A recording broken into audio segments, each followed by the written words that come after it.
Saya baru berhijrah, tetapi saya punya tato di tubuh saya. Apakah ibadah saya belum sah meskipun saya sudah bertobat? Tobat itu dibagi dua. Ada tobat yang cukup dengan itikat kalimat istighfar menjanji meninggalkan. Ada tobat yang menyisakan bekas. Bekas yang terkait dengan manusia, bekas hubungan dengan tubuh yang harus dihilangkan terkait hubungan dengan Allah. Dengan manusia, utang piutang. Ya, misalnya hubungan yang buruk, pernah mencela, belum minta maaf, macam-macam itu terikat dengan pemaafannya. Jika tidak dikerjakan, maka setiap pahala akan dipindahkan. Ibu hati-hati bu ya. Misal, ini ta'lim nih. Bapak ibu ikut ta'lim, tiba-tiba membicarakan orang lain yang tidak ikut ta'lim. Itu pahala ta'lim ibu pindah kepada orang itu. Begitu keluar dari sini, lihat tuh. Iya, pakai kerudung, ikut ta'lim. Belum dapat hidayah kali ya? Iya. Terus kenapa jeng? Itu tuh dia. Iya, nggak nyangka nyangka tuh. Dapat dosa, seketika pahala pindah. Dalilnya hadis Muslim hadis 5611. Tu'khadhu hadza min hasanatihi wa hadza min hasanati. Diambil setiap pahalanya diberikan kepada orang yang dizaliminya. Fa in faniyat hasanatuhu, kalau enggak punya modal lagi, maka diambil dosa-dosa dari sini yang dizalimi dipindahkan kepada orang itu. Fatudiha finnar, dilemparkan ke neraka. Hati-hati. Hati-hati ya. Nah, sekarang kaitannya teman-teman sekalian, fokus baik-baik. Sekarang ada persoalan yang kedua terkait dengan melekat pada tubuh seperti tato. Bagaimana hukumnya? Maka hukumnya itu berusaha untuk dihilangkan dulu. Terlebih yang permanen. Karena permanen itu sebagiannya menghambat pori-pori. Bisa digunakan untuk wudu dan sebagainya. Misal di tangan dan sebagainya. Jika memang dengan ikhtiar itu sulit dihilangkan, maka ma'fu anhu.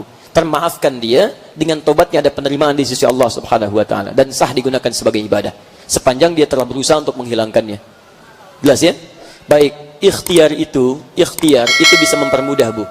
Mahal atau murah itu ukuran kita.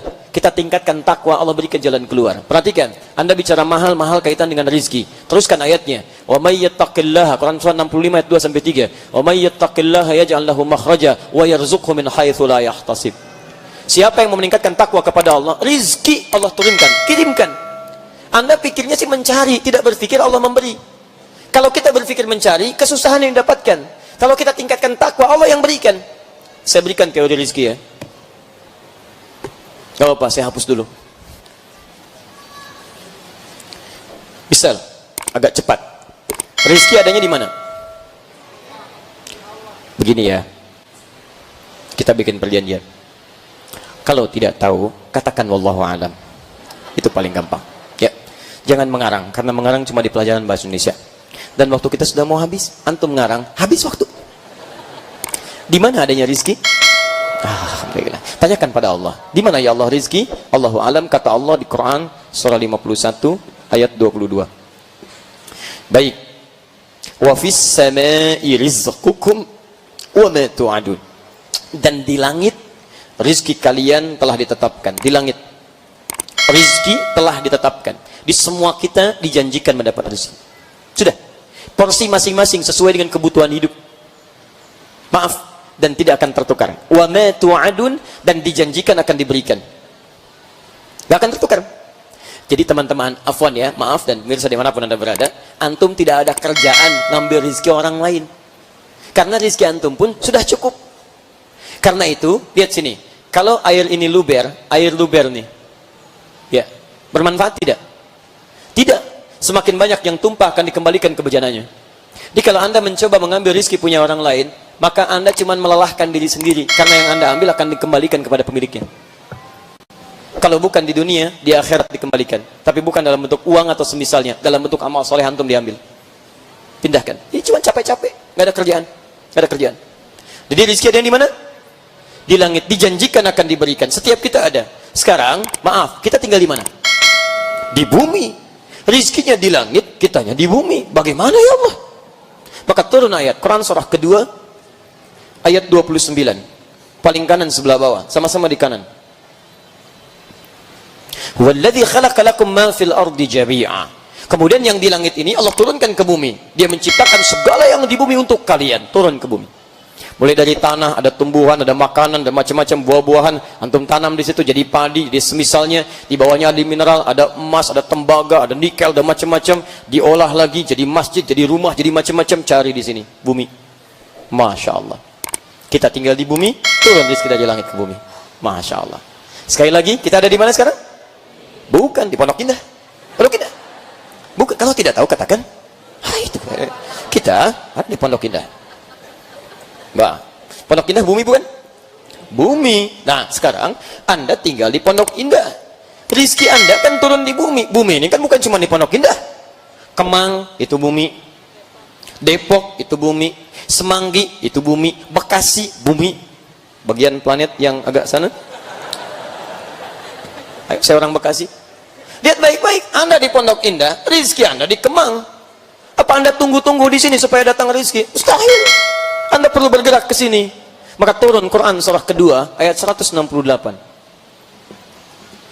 Paling kanan sebelah bawah, sama-sama di kanan. Ya ayyuhan nasu kulu mimma fil ardi halalan thayyiba. Hai manusia, silahkan ikhtiar, cari makan. Cari sesuap nasi, bahasa Qurannya cari makan. Ini menggunakan rumus balaghah, namanya dzikrul ba'dhi yuradu bihil kullu. Disebutkan sebagian mewakili keseluruhan. Di bahasa Indonesia sinekdok pas pro toto. Disebutkan sebagian mewakili keseluruhan. Kebalikannya sinekdok totem pro parte. Disebutkan keseluruhan mewakili sebagiannya. Harimau Malaya melawan Garuda. Harimau lawan Garuda. Masya Allah. Maksudnya kesebelasan Malaysia bertemu dengan kesebelasan timnas Indonesia. Sebagian. Jelas ya? Baik. Romelu Lukaku misalnya, wah akan melawan Lionel Messi. Maksudnya Manchester United melawan Barcelona. Itu maksudnya. Saya hafal. MU kalah tadi malam 2-1, saya juga hafal. Ya.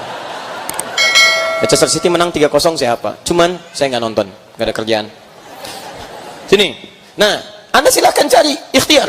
Jadi jangan tunggu rizki tidak turun dengan menunggu. Ayo berangkat. Berangkat ke Kemang, kerja, ikhtiar. Anda berangkat, turun rizki. Cari.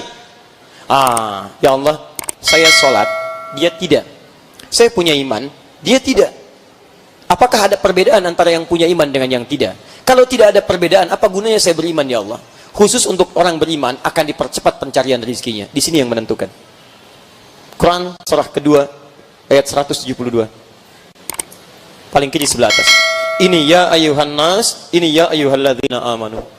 Lihat, ya ayuhan nasu kulu mimma fil ardi halalan halal tayyiban. Tayyibnya cuma satu. Yang ini ya ayyuhalladzina amanu kulu min tayyibati. Ini tayyib satu, yang ini dijamakkan tayyibat.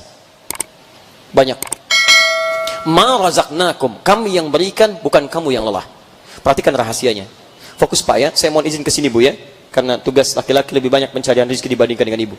Perhatikan baik-baik, saya berikan rahasia ini antara kita saja hari ini. Perhatikan.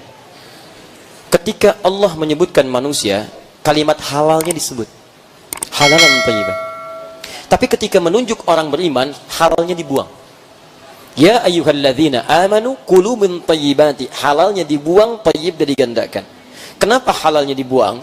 Kata para pakar tafsir, karena orang beriman itu imannya otomatis akan membimbing dia pada yang halal.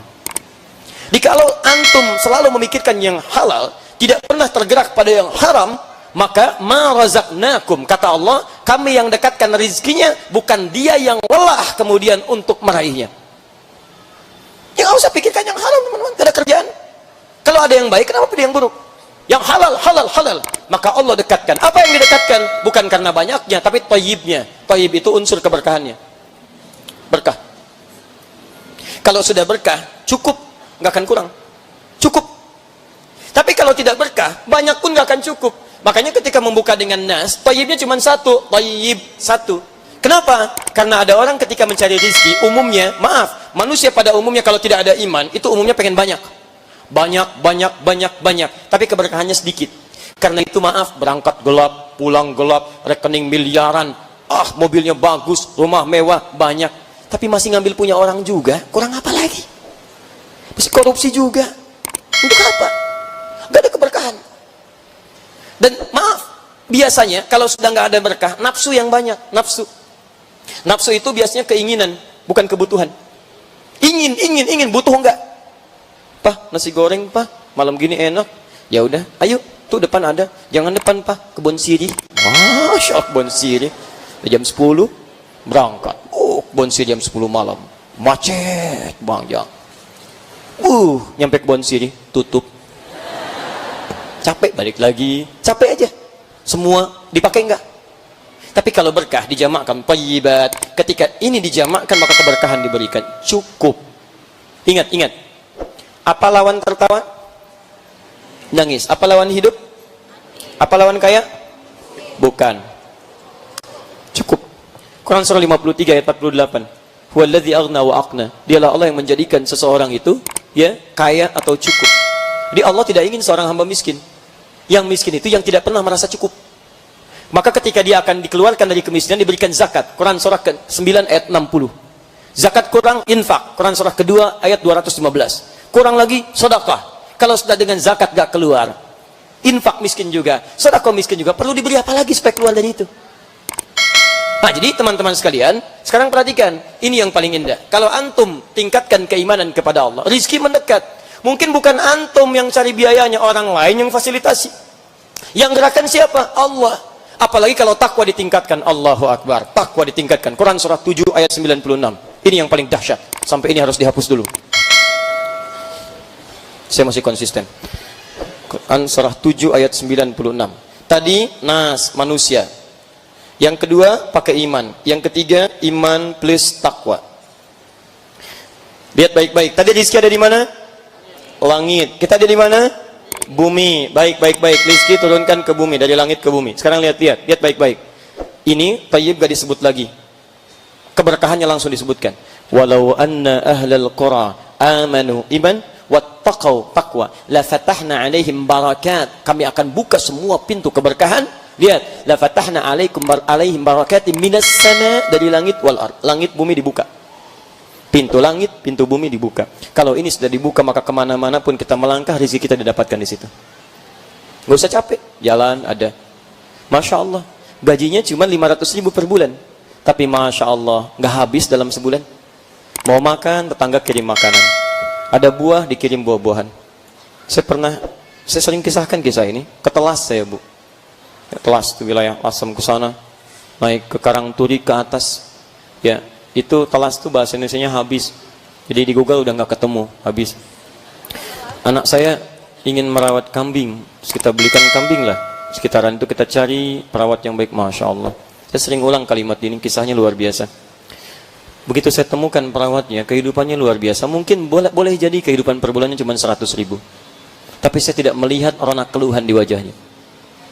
Datang disambut dengan makanan, sak ikan, buah, macam-macam. Gak ada keluhan. Indah sekali kalimatnya. 100.000 cukup sebulan, tidak pernah mengeluh. Antum berapa kali lipat dalam sebulan? Kenapa banyak mengeluh? Yang hebat, perhatikan ini yang dahsyat. Saya bilang, mana kambingnya? Itu di belakang. Begitu saya lihat, ada peristiwa yang membuat saya terpaku beberapa detik sampai meneteskan air mata. Kenapa kambingnya ditutup dengan aqua? Ada beberapa kambing yang mulutnya ditutup dengan potongan aqua setengah liter. Sakit. Dia tersenyum. Bukan. Itu kambing baru kami beli dari tempat dibeli itu. Kami tutup mulutnya dengan potongan aqua supaya dari jalan ke sini tidak memakan yang bukan haknya. Supaya dari jalan sampai ke sini tidak memakan yang bukan haknya. Kadang-kadang kambing ditarik, kalau di daerah ngambil rumput, ngambil tanaman, orang takut, ditutup Pak pakai mulut aqua. Ditutup mulutnya pakai potongan aqua. Anda bayangkan betapa Allah menyayangi pribadi seperti itu. Sampai 100.000 pun gak habis dalam sebulan. Berkah hidupnya. Padahal ikut taklimnya tidak serajin antum. Luar biasa. Jangankan lisannya, mulut kambingnya ditutup. Ya. Antum baru hadir, tempatnya enak, nyaman, luas, nikmat segalanya. Masya Allah, masih mengeluh juga. Bikin status lagi, Pondok Indah panas. Solusinya apa? Nyumbang kipas, nyumbang AC dan sebagainya. Baru selesai. Ya cuma mengeluh tidak menyelesaikan persoalan. Kalau ada satu ayat di Quran tentang keluhan, saya orang pertama kali yang akan mengeluh dalam kehidupan. Rizki itu sederhana, Anda tingkatkan takwa, datang rizki, mudah. Jangan bicara sulit dulu, sulit itu karena Anda tidak berusaha meningkatkan takwa. Takwa datang, tiba-tiba muncul fasilitas. Seorang anak kecil namanya Naura dari Lampung menulis surat kepada kami untuk Ustadz Adi. Ustadz Adi, saya Naura, kelas 4 SD, saya baru hafal Al-Quran 4 juz. Ustadz Adi, mohon doakan saya Ustadz. Saya ingin jadi penghafal Quran, saya ingin jadi hafid, saya ingin memberikan mahkota di kepala orang tua saya. Mohon doakan supaya saya bisa umrah sekeluarga Ustadz, haji ke Baitullah dengan Ustadz. Masya Allah, saya menangis ketika baca surat itu. Ketika saya bermohon kepada Allah. Begitu kemudian kami simpan, kami rencanakan insya Allah kita berangkat. Tiba-tiba apa yang terjadi? Kamis kemarin, hari Rabunya saya dapat berita. Ustaz, Naura akan berangkat dengan keluarganya. Allahu Akbar. Masya Allah, difasilitasi ternyata keduluan saya oleh Syekh Ali Jabir. Saya SMS beliau, Masya Allah, barakallahu fikum. Saya bilang, Allah jama'akum yazid lakum minal khair. Allah tambahkan pahala kebaikan antum, Masya Allah. Dan beliau doakan juga, kita saling mendoakan. Sinergi teman-teman, para ustadz itu sinergi, kebaikan, saling doakan. Antum jangan saling mencela, nggak ada kerjaan. Ya, kalau saya ada kekurangan, tinggalkan. Cari di ustadz lain. Dan jangan saling mencela. Mencela itu tidak menyelesaikan masalah. Kalau ada kebaikan, ambil. Keburukan, tinggalkan. Sudah. Itu yang terbaik. Antum tahu apa yang terjadi? Seorang anak yang berikhtiar, berdoa kepada Allah, hanya dengan guratan tangannya, Masya Allah, mengetuk pintu arsy, digerakkan. Naura yang menulis surat, keluarganya yang umrah. Apa yang kurang? Musa yang hafal Quran, bapaknya yang diundang sampai haji, ibunya macam-macam dan sebagainya. Jadi kalau anda tingkatkan takwa kepada Allah di keluarga, kepada yang lainnya akan menular semuanya. Kalau anda inginkan anak baik, orang tua mesti baik. Suami ingin istri salihah, jangan banyak dituntut pak, fasilitasi, berikan perangkat membuat istri anda salihah. Istri ingin suaminya saleh, jangan banyak dituntut, berikan perangkat supaya jadi saleh. Fasilitas rumah di rumah mendekatkan anda kepada Allah, cari yang baik-baik. Dan sadari bahwa anda manusia. Kalau masih sadar kita manusia, tidak akan sibuk mencari kekurangan. Teman-teman, kita bukan malaikat yang tidak kenal salah. Quran surah 66 ayat ke-6. La ya'sunallaha ma amarahum wa yaf'aluna ma yu'marun. Enggak ada salahnya, malaikat. Kita bukan setan yang tidak kenal benar, salah terus. Kita punya peluang tobat. Jadi kalau antum pernah berbuat kesalahan, ayo tobat. Yang tidak tobat itu cuma setan. Jangan antum bersaing dengan setan, enggak akan menang antum. Enggak akan menang. Sudah nggak usah bersaing, tobat di hadapan Allah, selesai masalah anda. Jadi kalau suami istri sadar bahwa cuma manusia, bukan malaikat, tidak akan pernah mungkin kesalahan pasangannya. Bapak ibu mau cari kesalahan saya, akan selalu ditemukan. Silahkan cari. Sampai lautan, air laut habis, akan selalu ditemukan kesalahan saya. Karena saya masih manusia. Jadi ketika punya masalah, selesaikan dengan baik. Maafkan papa. Papa merasa papa masih manusia. Papa bukan malaikat. Yang pasti ada salahnya. Mama juga bukan setan. Masya Allah. Cari masalah. Sudahlah. Begitu kira-kira ya. Jadi pada Bang Tato dan sekitarnya, ayo bismillah. Udah. Mau sampai kapan lagi? Ya, jangan bersaing dengan yang dulu-dulu. Allah sudah berikan hidayah. Kalau Allah sudah sayangi, jangan tinggalkan cintanya. Anda kurang, ayo saya punya, saya berikan. Bismillah, datang. Siapa yang punya tato? Bismillah. Kalau mau berhijrah, ayo hijrah. Hijrah itu lebih baik, bukan mengganti sesuatu dengan simbolik, bukan. Atau dengan kalimat. Hijrah itu lebih baik dalam pandangan Allah. Berpakaian boleh, syar'i boleh, tapi perilakunya mesti syar'i. Jangan berpakaian syar'i, tapi lisannya nggak syar'i, tangannya nggak syar'i.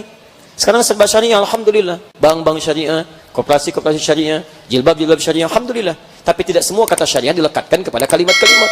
Besok saya mau main tenis syariah, Masya Allah. Bagaimana itu? Sebabnya pakai bismillah. Cemes masuk, alhamdulillah. Kena cemes, astagfirullah. Tidak bisa lah, biasa aja gitu kan. Ayo bismillah. Apa yang bisa saya bantu sampaikan, insyaallah. Ya, saya berikan apa yang bisa saya mampu, insyaallah. Insyaallah. Sudah dulu ya. Saya mau ke Turki, jadi mohon izin.